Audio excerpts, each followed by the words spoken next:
Olá! Hoje falaremos um pouco sobre prevenção de infecção primária de corrente sanguínea por catéter venoso central. Os catéteres intravasculares são dispositivos de grande importância no cenário da assistência à saúde. As vantagens proporcionadas pela utilização dos catéteres somam-se às complicações que podem advir do seu uso. Entre elas, vale mencionar as infecções de sítio de inserção, as infecções de corrente sanguínea, as tromboflebites sépticas, as endocardites, entre outras. A incidência das complicações varia consideravelmente conforme o tipo de catéter, a frequência de manipulação, o tempo de permanência e os fatores relacionados ao paciente. Podemos classificar a via de acesso em acesso venoso periférico, acesso venoso profundo ou central e acesso arterial. Os catéteres intravenosos periféricos podem ser divididos em catéteres agulhados ou catéteres sobre agulhas. Já os catéteres venosos centrais são divididos em catéter de curta permanência, catéter de longa permanência, catéter semi-implantado ou catéter totalmente implantado. A escolha do local de punção venosa periférica deve levar em conta a idade, o conforto do paciente, a acessibilidade da veia em relação à posição do paciente e a urgência da situação. Os locais preferenciais são as veias do antebraço, particularmente a veia cubital mediana, pois acomoda catéteres calibrosos.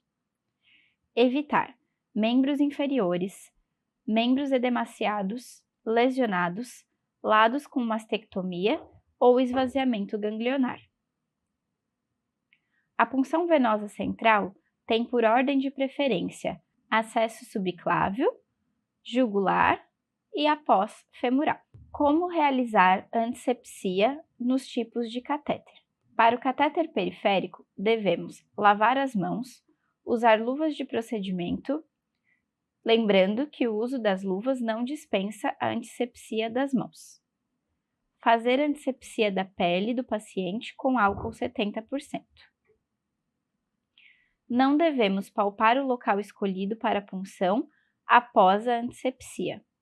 Realizar a fixação do catéter periférico, mantendo o catéter imóvel e ocluído, e trocar a fixação caso torne-se úmida, suja ou com secreção. Já o catéter venoso central, devemos fazer antisepsia rigorosa das mãos com solução antisséptica degermante. Pode ser PVPI a 10% ou clorexidine degermante a 2%. Isso antes da inserção do catéter central. Realizar também antisepsia da pele do paciente com a mesma solução e após com solução alcoólica. Utilizar paramentação completa, ou seja, luvas estéreis, máscara, gorro, avental estéreo e campo cirúrgico estéreo para passagem de qualquer acesso venoso central. Lembrando que o campo deve cobrir todo o seu paciente. Temos como exemplo de alguns catéteres centrais o catéter umbilical, o catéter central de inserção periférica ou as flebotomias. Como cuidados que devemos utilizar na manipulação de qualquer catéter, destacamos: higienizar as mãos antes e após a inserção ou manejo no dispositivo.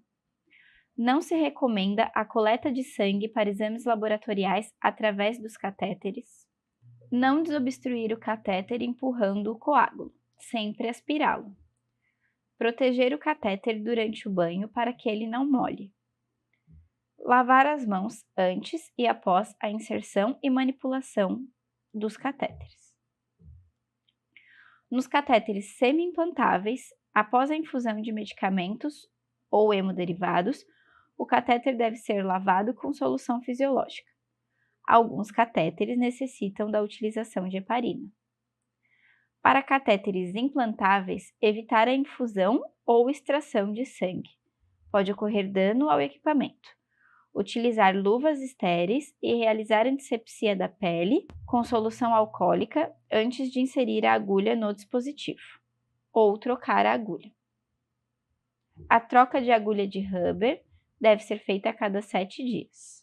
Relembrando sobre a seleção do catéter, devemos escolher o catéter que melhor se ajuste às necessidades do seu paciente.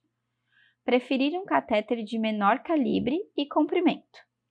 Prevenir a flebite mecânica e obstruções de fluxo sanguíneo no vaso de escolha. Os catéteres de calibre 14 e 16 gauges são recomendados para procedimentos cirúrgicos de alto risco, trauma, transfusões sanguíneas e ressuscitações hídricas. Os catéteres com calibre 18 gauges são recomendados para cirurgias, soluções viscosas, transfusões de sangue total ou concentrados, infusões rápidas e emergências. Os catéteres com 20 gauges são recomendados para qualquer infusão de rotina, procedimentos cirúrgicos pequenos, transfusão de hemocomponentes de forma lenta. O catéter de calibre 22 gauges é recomendado para qualquer infusão de rotina e para veias pequenas e frágeis. Já os catéteres de 24 e 26 gauges são recomendados para pacientes neonatos, pediátricos e idosos acima de 65 anos, ou ainda alguns pacientes oncológicos. Para a seleção do sítio de punção, considerar sempre a preferência do paciente para a escolha do membro. Recomenda-se o uso do membro não dominante. Preferir veias do antebraço, braço e dorso da mão, visando diminuir o risco de complicações. Preservar as regiões anatômicas de flexão, membros com lesões ou infecções, veias já comprometidas e áreas com outros procedimentos em curso ou planejados. Utilizar métodos de visualização para inserção de catéteres em pacientes com rede venosa difícil ou após várias tentativas de punção sem êxito. Como exemplo, podemos utilizar o ultrassom. Para os curativos no sítio de inserção, podemos usar gaze e fita microporosa ou curativo estéreo transparente semipermeável. Devemos trocar o curativo sempre da presença de sujidade. Para catéteres centrais, na ausência de sujidade visível, trocar a gaze a cada 24 horas e o curativo transparente a cada 7 dias. Após a limpeza da pele, proceder à desinfecção com os antissépticos já referidos a cada troca de curativo. Nesse caso, a clorexidina alcoólica. O uso de pomadas com antimicrobianos pode danificar o material do catéter e induzir resistência antibiótica, sendo por isso contraindicada. Para catéteres de longa permanência, semi-implantáveis, o curativo deve ser diário, até a cicatrização da pele. Após a cicatrização do túnel, não é necessário fazer curativo. Para catéteres de longa permanência totalmente implantáveis, o curativo não precisa ser feito enquanto o catéter não está sendo usado. E após a infusão do medicamento, o catéter deve ser lavado com soro fisiológico ou solução de heparina antes da retirada da agulha. Para descobrir qual das soluções escolher, peça sempre a carteirinha do catéter do seu paciente. O curativo do local de inserção do catéter deve estar com data e, quando for utilizado gaze, deve ser trocado a cada 24 horas. O curativo deve ser do tamanho apropriado para cobrir o sítio de inserção. O que podemos fazer como medidas para a manutenção do catéter? Primeiramente, fazer a desinfecção dos conectores do catéter, dânulas e porte de adição de medicamentos com fricção mecânica vigorosa, com álcool a 70% por pelo menos 15 segundos, e deixar secar espontaneamente. Evitar o uso excessivo e desnecessário de dânulas e de vias. Previamente, a cada infusão, proceder o flushing e aspiração para verificar o retorno de sangue, assegurando a funcionalidade do catéter e prevenindo eventos adversos. Realizar o flushing antes de cada administração, prevenindo a mistura de medicamentos incompatíveis. Não é recomendado soluções em grandes volumes. Exemplos: bags e frascos de soro para obter soluções para flushing. Utilizar a técnica de pressão positiva para minimizar o retorno de sangue para o lúmen do catéter. Realizar o flushing e o lock dos catéteres periféricos após cada uso. Já para os cuidados no sítio de inserção, os catéteres centrais devem ser observados nas primeiras 24 horas após a punção do catéter. Observar sinais de sangramento, edema ou hematomas.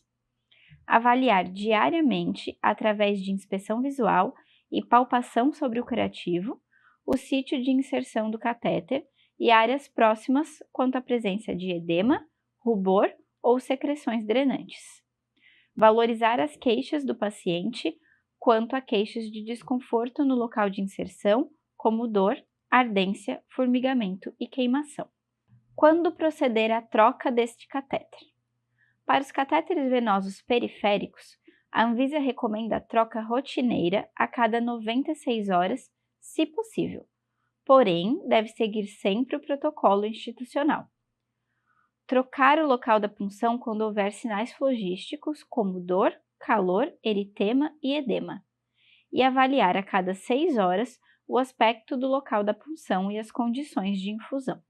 O catéter venoso central deve ser trocado sempre no 15º dia de uso. O catéter venoso central de inserção periférica, que é o PIC, ou o catéter de hemodiálise não tem necessidade de troca, a não ser em casos suspeitos de infecção. Para o catéter de artéria pulmonar, o Swan-Ganz, providenciar a troca a cada 7 dias. E o catéter de pressão arterial invasiva não necessita de troca, se ele estiver pérvio ou sem sinais flogísticos. Para os cuidados com sistemas e dispositivos de infusão. Usar técnica asséptica no preparo de soluções, administrar imediatamente após o preparo ou refrigerar se recomendado pelo fabricante. Dar preferência a sistemas fechados de infusão. Antisepsia com álcool 70 ao abrir frascos de soro e de medicamentos. Observar turvação, fendas e perfurações, vedação e perda de vácuo e data de validade. Manter o sistema de infusão sempre fechado. Administrar medicações em local próprio, preferencialmente injetor lateral, dânulas ou extensores, com antisepsia prévia das conexões com álcool 70. Trocar equipos simples, buretas, extensores, dânulas e outros dispositivos a cada 96 horas, e sempre que ocorrer refluxo sanguíneo. No caso de infusões intermitentes como antimicrobianos, hemoderivados, trocar imediatamente o sistema de infusão ou, no máximo, em 24 horas. Seguir sempre o protocolo institucional para a troca dos dispositivos.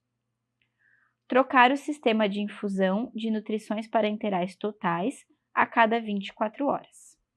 Para a coleta de culturas, sempre que houver suspeita de infecção relacionada ao catéter de natureza sistêmica, que não é restrita ao local, colher imediatamente, após a retirada do catéter, 2 frascos de hemocultura de veia periférica de locais diferentes e encaminhar a ponta do catéter para a cultura, aproximadamente 5 centímetros.